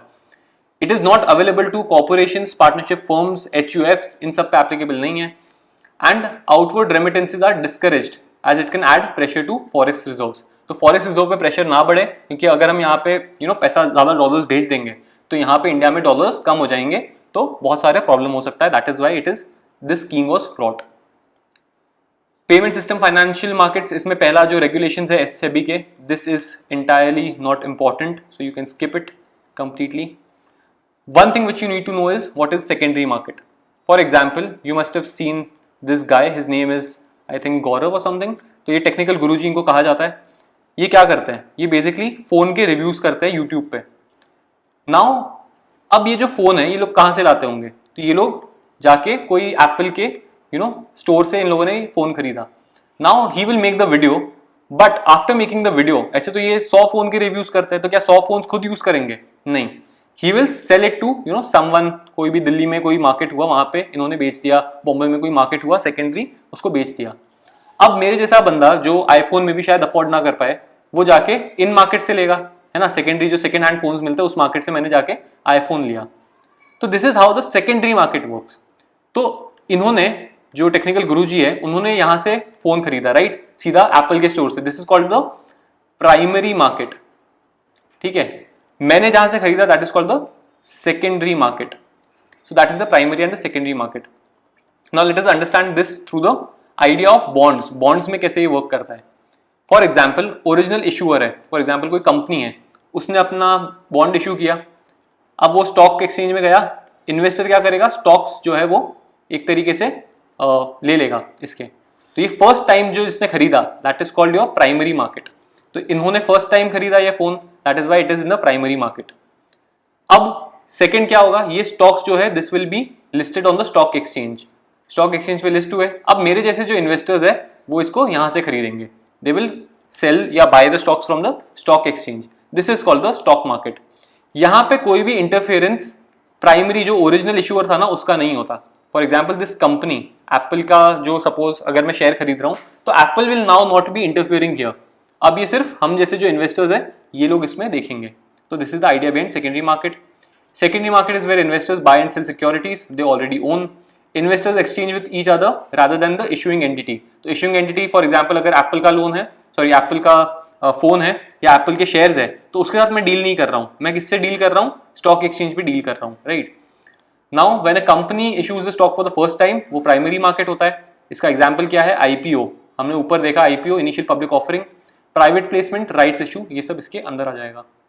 रिफॉर्म्स क्या है सेबी के? Not really important. ESG framework we have already seen in yesterday's lecture, so not really important. इसमें एक टर्म आता है ग्रीन वॉशिंग, जिसपे लास्ट ईयर क्वेश्चन आया था। तो क्या होता है? कोई भी कंपनी एक फॉल्स इंप्रेशन दे रही है या मिसलीडिंग इंफॉर्मेशन दे रही है about a companies products being environmentally sound.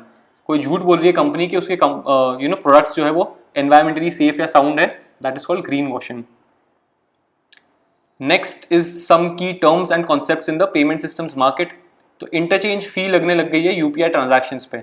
तो एनपीसीआई ने रिसेंटली ये अनाउंसमेंट करी थी कि इंटरचेंज फीस लगेगी ऑन मर्चेंट यूपीआई ट्रांजैक्शंस। तो क्या ये आपको और मेरे को अफेक्ट करेगी? तो जवाब है नहीं। It will not be applicable to bank account based UPI transactions, मतलब जो हम लोग नॉर्मल यूपीआई पेमेंट्स करते हैं उस पे नहीं होगी, पीयर टू पीयर ट्रांजैक्शंस पे नहीं होगी and peer to peer merchant transactions पे नहीं होगी। ये फीस बहुत ही लिमिटेड लोगों पे लगने वाली है, so we are nothing to fear. Green deposits क्या होता है? बेसिकली ऐसा कोई इंटरेस्ट बेरिंग डिपॉजिट, मतलब ऐसा कोई डिपॉजिट जिसपे इंटरेस्ट मिल रहा है which is received by regulated entities for a fixed period and जिसका प्रोसीड जो है, मतलब उससे जो पैसा आ रहा है वो सिर्फ और सिर्फ ग्रीन फाइनेंसिंग, मतलब ग्रीन प्रोजेक्ट्स को फाइनेंस करने के लिए यूज किया जा रहा है, that is called green deposits. Applicability का है, एसएफबीज जो स्मॉल फाइनेंस बैंक्स है या आपका रीजनल रूरल बैंक्स को एक्सक्लूड कर दो और इन सबको एक्सक्लूड कर दो, सिर्फ और सिर्फ शेड्यूल्ड कमर्शियल बैंक्स और एसएफबीज में ये एप्लीकेबल होगा, ठीक है, acceptance of green deposits. Green deposits Indian rupees में ही डिनोमिनेटेड होंगे, that is it. Green shoe option क्या होता है? तो ग्रीन शू ऑप्शन का कोई लेना देना नहीं है एनवायरमेंट से, it is basically a type of over allotment option. इसका मतलब it is an option by the company to sell additional shares during the IPO. जब वो फर्स्ट टाइम अपने शेयर्स इशू कर रहा है, उसमें अगर उसको लगता है कि और एडिशनल शेयर्स इशू कर दूं, that is called your green shoe option. IPO क्या होता है? Selling of securities to the public in the primary market for the first time. Surety bond क्या है? इट इज अ प्रॉमिस, जो भी कोई for example let us see, पहले इसको देखते हैं। 3 पार्टी कॉन्ट्रैक्ट होता है। एक पार्टी कौन है? आपका श्योरिटी, ठीक है। जैसे सपोज आपने मुझसे पैसा लिया या फिर मैंने आपसे पैसा लिया, लेट अस से मैंने आपसे पैसा लिया, तो मैं आपको गारंटी दूंगा कि मैं एक तरीके से आपको पैसा वापस दूंगा, तो देयर इज ऑब्लाइजी, मैं ऑब्लाइजी हुआ क्योंकि मैंने आपसे पैसा लिया है। अब कोई आपका और मेरा एक म्यूचुअल फ्रेंड है, वो इसको श्योरिटी देगा, आपको गारंटी देगा कि हाँ यार ये आकाश जो है he will give you the money back, that is your surety, guarantee वाला। And there is something called a second party which is you, आपने मेरे को पैसा दिया ना, तो you are the principal.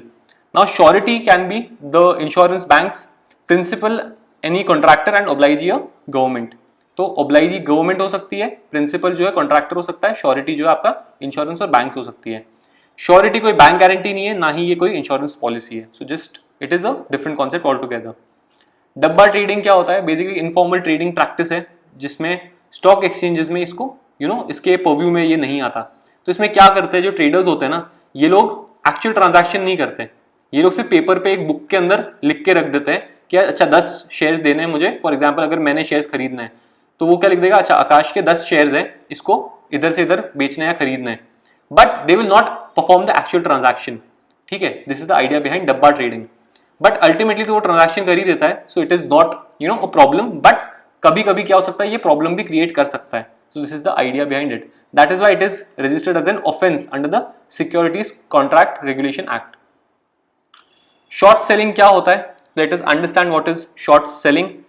For example you have this, कि एक इन्वेस्टर है, फॉर एग्जाम्पल यहाँ पे एक शॉर्ट इन्वेस्टर है जिसने 10 शेयर जो है बोरो किए, तो एक ब्रोकर है, ठीक है, जिसने शॉर्ट सेलर ने इससे 10 शेयर बोरो किए इस ब्रोकर से। अब ये जो शॉर्ट सेलर है, फॉर एग्जाम्पल मैं हूं, मैंने ब्रोकर से 10 शेयर लिए, अब मैं ये जो 10 शेयर है इसको सेल कर दूंगा मार्केट में एट $500, मतलब सपोज 50 रुपीज का एक शेयर है, तो मैंने इसको शेयर को ऐसे 10 शेयर को बेच दिया मार्केट में। अब मैं अज्यूम करूंगा कि मार्केट में इसकी शेयर की वैल्यू डिक्रीज हो जाएगी, ठीक है, मैंने 500 में बेचा, शेयर की वैल्यू डिक्रीज हो गई। अब क्या होगा, मैं ये शेयर जब इसकी वैल्यू डिक्रीज हो गई मैं वापस खरीद लूंगा। So what I have done is basically पहले मैंने शेयर खरीदे 10 शेयर, किससे? ब्रोकर से खरीदे, कितने रुपए में? $500 के 10, मतलब $50 का एक शेयर। अब मैंने इसको मार्केट में बेच दिया and now I am waiting कि इसकी जो वैल्यू है वो डिक्रीज हो जाए। जैसे ही वैल्यू डिक्रीज हुई I will buy it back, मतलब अब वैल्यू डिक्रीज हो गई, I have bought it back. अब इसका प्राइस कितना हो गया? $400 फॉर 10 शेयर्स, तो $40 का इसका प्राइस हो गया। नाउ मेरे को कितना फायदा हुआ? यहाँ पे $40, यहाँ पे $50, यहाँ पे $500 होता है, यहाँ $400 हो रहा था, मेरे को $100 का प्रॉफिट हो गया। नाउ आई हैव बेसिकली वापस जो पैसा है मैं उसको सारे के सारे शेयर्स वापस ब्रोकर को दे दूंगा। तो मैंने अपने $100 बना लिए एंड शॉर्ट सेलर को वापस, सॉरी जो ब्रोकर है उसको वापस पैसा दे दिया। तो ये जो बीच में बंदा है जो ये चीज पूरा काम कर रहा है उसको अपन बोलते हैं short seller, and this is the whole process is called short selling. Foreign trade policy, Union Ministry of Commerce and Industry ने इसको लॉन्च किया है. This is not really important कि उसमें क्या क्या चीज़ें हैं, बस ये देख लो कि इंडिया का ट्रेड प्रोफाइल क्या है. तो इंडिया के exports have risen in financial year 22 and 23. तो अभी $760 बिलियन का एस्टिमेटेड फिगर है. लास्ट ईयर $676 बिलियन का हुआ था. मर्चेंडाइज ट्रेड डेफिसिट बहुत ज़्यादा है इंडिया का, एंड जो सरप्लस है वो आपको सर्विसेज सेक्टर में दिखेगा. ये हमने इकोनॉमी PT65 में भी कवर किया हुआ था. ओवरऑल हमारा ट्रेड डेफिसिट ही है. नाउ इंडिया का एक्सपोर्ट टारगेट क्या है, तो $2 trillion for goods and services by 2030, ये हमारा टारगेट होगा. टॉप एक्सपोर्ट कमोडिटीज क्या है, तो इसको याद करने का मेरा जो तरीका है वो ये है कि petroleum, electronic goods, rice and chemicals. तो इसको ऐसे याद करो, पापा एक रोज चाय पीते हैं. तो बेसिकली पेट्रोलियम इज फॉर पापा, E stand for electronic goods, R is for rice, and C is for चाय, केमिकल्स, एंड पीते is for pharmaceuticals. This is how you can remember पापा एक रोज चाय पीते हैं. India's top import source Nations कौन से हैं, कहाँ से सबसे ज्यादा इंपोर्ट करते हैं? चाइना से सबसे ज्यादा इंपोर्ट करते हैं, फिर UAE, फिर USA. तो CUU. This is how you can remember the import Nations. कहाँ पे एक्सपोर्ट करते हैं, तो US, UAE एंड नीदरलैंड्स. तो अभी काफी इंटरेस्टिंगली आपको दिख रहा होगा, नीदरलैंड्स यहाँ पे आ गया है. तो आपको लग रहा होगा कैसे नीदरलैंड्स कैसे यहाँ पे आ गया. तो इसका रीजन है कि रिसेंटली हमारा जो एक्सपोर्ट है to Netherlands, they were driven mostly by a 238% jump in the oil products का डिस्पैच. तो हमने ऑयल प्रोडक्ट्स जो है, पेट्रोलियम प्रोडक्ट्स, वो बहुत ज्यादा एक्सपोर्ट कर दिए नीदरलैंड्स को, which is why it has become our top export destination. So just remember this. Now India has reach the record high export performance. तो ये भी रिसेंटली न्यूज में था. तो this is another thing that you can basically highlight. Facilitation and ease of doing business not really important. इसमें बस एक चीज़ है, national committee on trade facilitation. ये ऐसी एक बॉडी बनाई गई है जो कोऑर्डिनेट करेगी एंड इम्प्लीमेंट करेगी WTO के ट्रेड फैसिलिटेशन अग्रीमेंट को. बाकी इनिशिएटिव्स नॉट रियली इंपॉर्टेंट. जो इनिशिएटिव इंपॉर्टेंट है that is your export promotion and capital goods scheme. तो export promotion of capital goods. Now capital goods क्या होता है? फॉर एग्जाम्पल, अगर इंडिया में आपको एक फोन बनाना है, तो गवर्नमेंट क्या चाहेगी? इंडिया में फोन बने, राइट? तो government will allow you to import a machine which helps you make the phone, but it won't allow direct phone का इम्पोर्ट, है ना. डायरेक्ट फोन अगर इम्पोर्ट कर रहे तो हम लोग फालतू में पैसे दे रहे कोई बाहर की कंट्री को. सो जो ऐसी मशीन होती है उसको हम बोलते हैं कैपिटल गुड, क्योंकि उसने that is like a machine which will help you create more phones. That is called a capital good. Now objective क्या है? To facilitate the import of capital goods for producing quality goods. तो ये जो scheme है export promotion of capital goods, उससे ये import जो है फैसिलिटेट होगा. It allows the import of capital goods at zero customs duty. Zero custom duty pay करनी होती है कैपिटल गुड्स के लिए इस स्कीम के तहत. नाउ इसमें कौन कौन कवर हो जाता है? तो manufacturer, exporters, merchant exporters, service providers, सब लोग इसमें इंक्लूडेड होते हैं. अब क्या होगा इसमें? एक्सपोर्ट ऑब्लिगेशन नाम की एक चीज होती है. मतलब ये जो भी एक्सपोर्टर्स है जिन्होंने ये मशीन खरीदी है ना, मर्चेंट्स है जिन्होंने एक्सपोर्ट करने के लिए मशीन खरीदी फोन्स को, उनको एक एवरेज एक्सपोर्ट ऑब्लिगेशन, मतलब एक मिनिमम अमाउंट ऑफ फोन्स जो है वो एक्सपोर्ट करने पड़ेंगे, राइट? जो भी कमोडिटी में वो लोग बेसिकली डील कर रहे हैं उसका एक एवरेज अमाउंट एक्सपोर्ट करना पड़ेगा.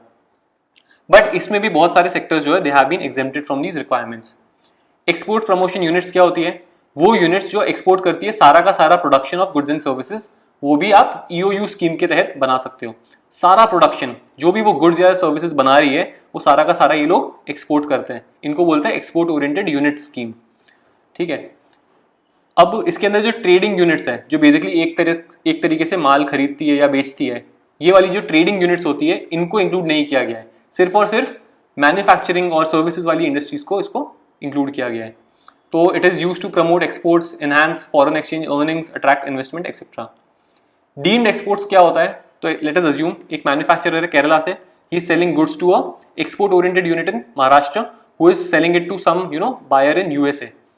तो अब एक्चुअली क्या हो रहा है? मैन्युफैक्चर तो केरला से हो रहा है, ये बंदा मैन्युफैक्चर कर रहा है, इसका गुड जा रहा है EOU इन महाराष्ट्र, ये जो एक्सपोर्ट ओरिएंटेड यूनिट है उसमें जा रहा है, एंड ये USA को सेल कर रही है. बट एक्चुअल तो जो मैन्युफैक्चरिंग किया है वो केरला वाले बंदे ने किया है. तो डीम्ड एक्सपोर्ट माना जाएगा इस बंदे का काम, which is your manufactured from Kerala.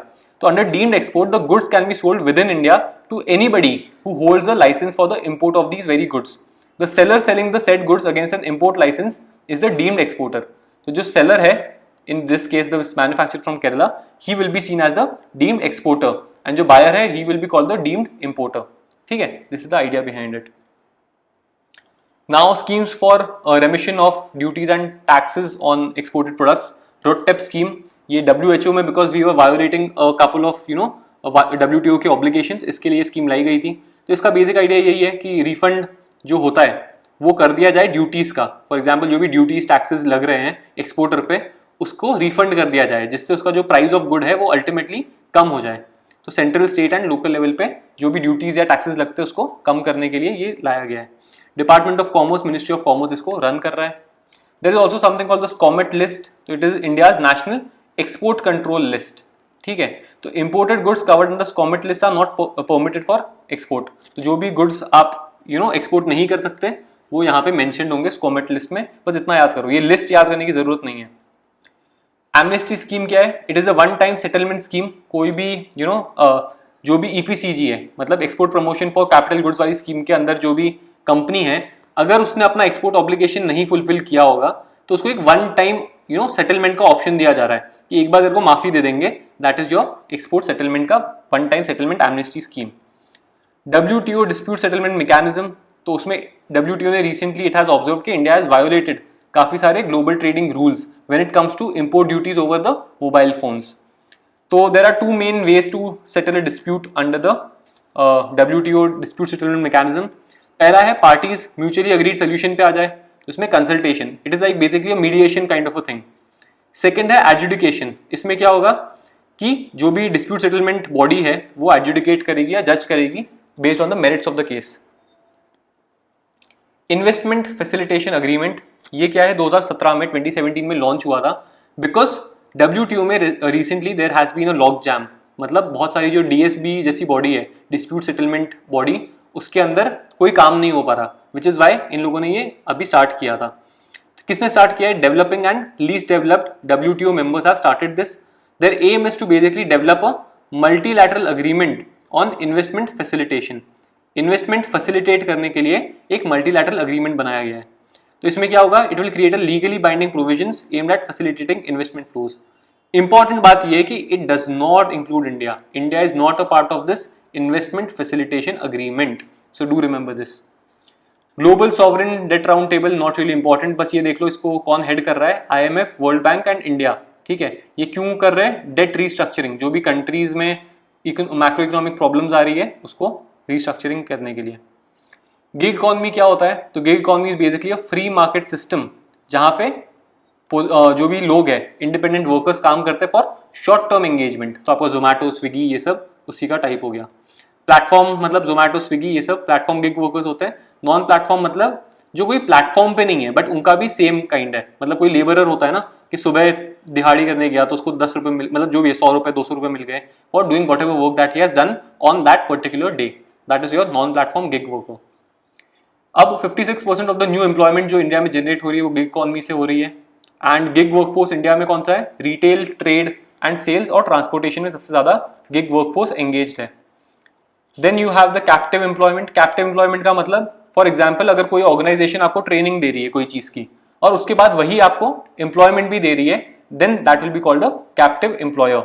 तो कोई इंडस्ट्री जहां पे it provides you employment to candidates after training, that is called your captive employer.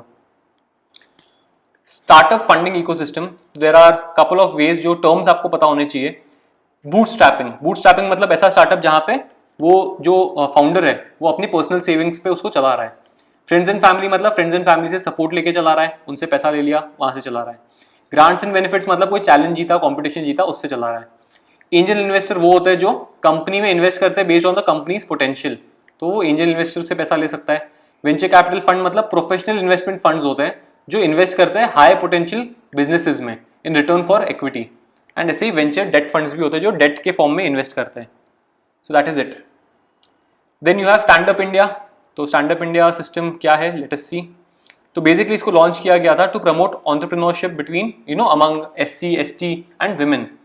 तो एलिजिबिलिटी क्राइटेरिया में you either have to be you have to belong to the SC, ST community और you are a woman above 18 years of as.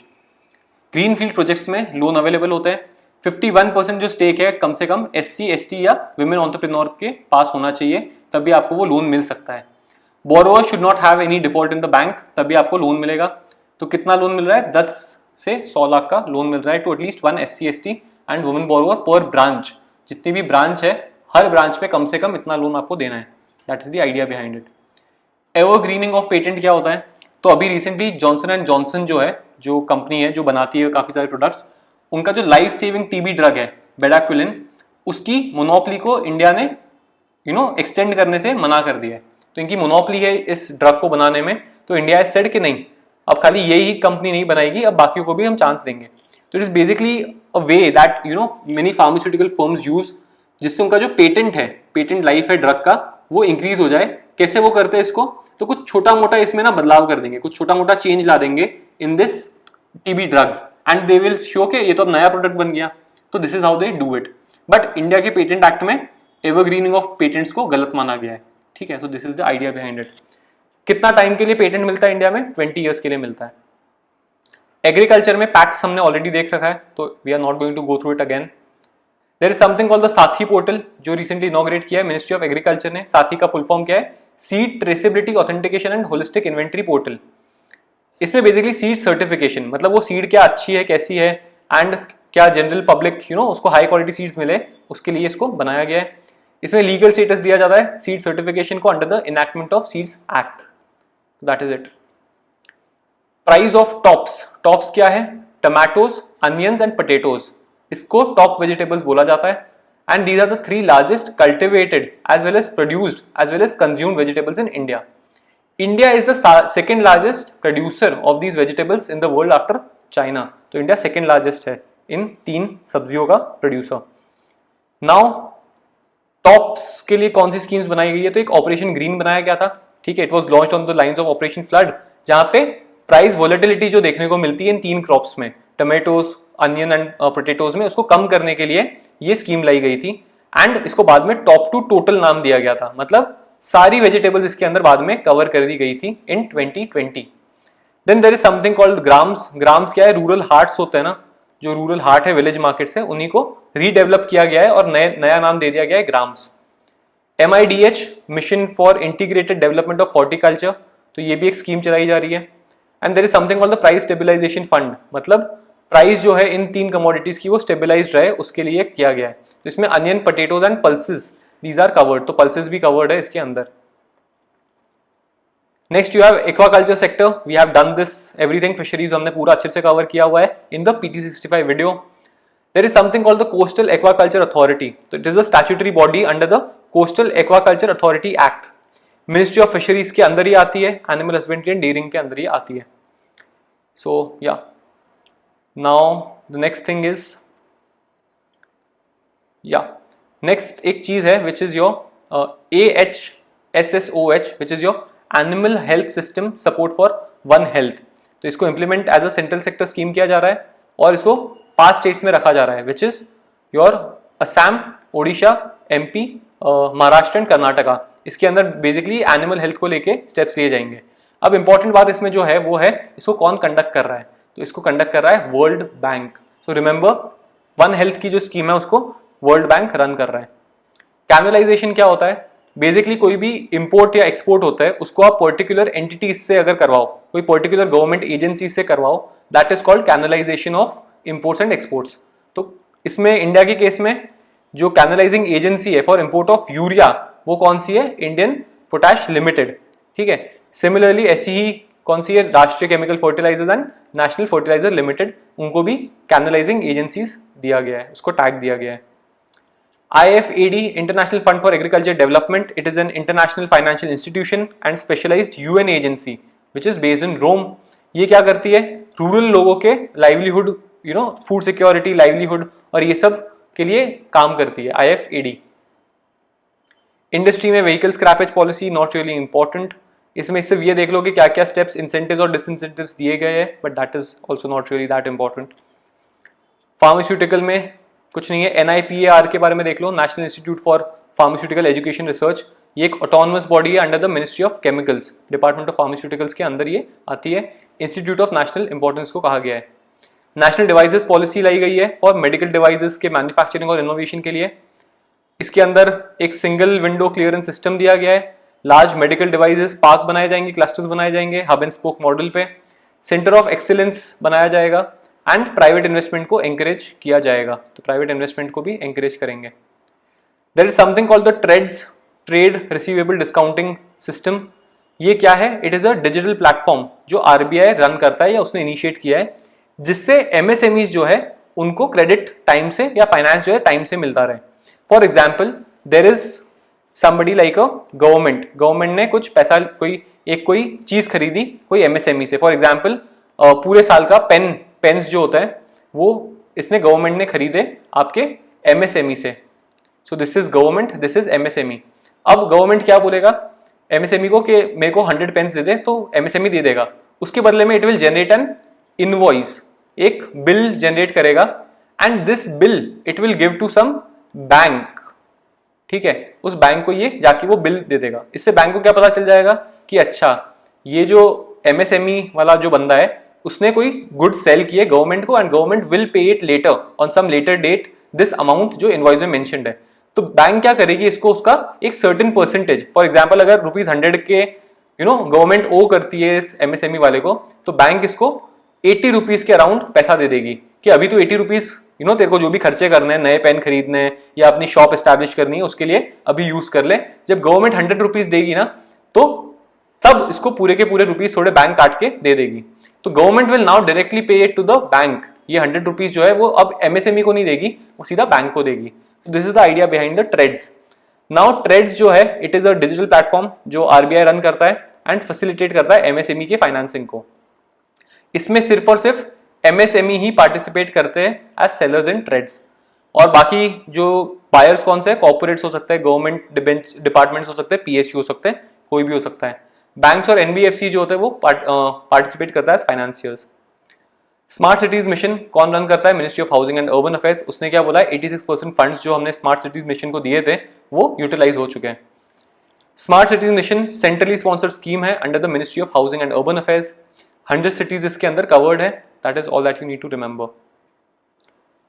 Next Digi Yatra देख चुके हम ministry of civil aviation के अंदर आती है। चेनाब रिवर रेलवे ब्रिज हमने देख लिया था, वर्ल्ड की हाईएस्ट रेलवे ब्रिज इंडिया में बनाई जा रही है चेनाब रिवर पे, जो ओरिजिनेट हो रही है लाहौल वैली ऑफ हिमाचल से and it will connect the Zanskar valley. So ये ट्रिब्यूटरी है इंडस रिवर की, जम्मू कश्मीर को कनेक्ट करेगी with the rest of India. इसके साथ साथ एक इंडिया की first cable stayed rail bridge भी बनाई जा रही है विच इज केबल से बंधी हुई होगी, जैसे आप पेरिस में देखते हो या फिर जहाँ पे देखते हो वैसे। तो ये अंजी खाड़ ब्रिज इसको नाम दिया गया है। ये भी चेनाब की अंजी जो रिवर है चेनाब की ही ट्रिब्यूटरी है, उसके ऊपर इसको बनाया जाएगा। डकर डिक्लेरेशन क्या है? Dakar declaration is basically your 21 African countries have adopted this to implement road safety. तो रोड सेफ्टी के लिए ये डिक्लेरेशन, डकर डिक्लेरेशन, बस इतना याद रखो, रोड सेफ्टी से रिलेटेड है। Kochi water metro recently PM ने इनॉग्रेट करी है, वाटर बेस्ड मेट्रो है। इसमें क्या होगा, it connects various parts of the cities through waterways. तो वाटरवेज के थ्रू बहुत सारे सिटीज के डिफरेंट पार्ट्स को कनेक्ट किया जाएगा। अब इसमें जो इंटरेस्टिंग टेक्नोलॉजी यूज हो रही है वो है लिथियम टाइटेनेट ऑक्साइड LTO। ये बैटरीज यूज करी जा रही है फॉर दिस।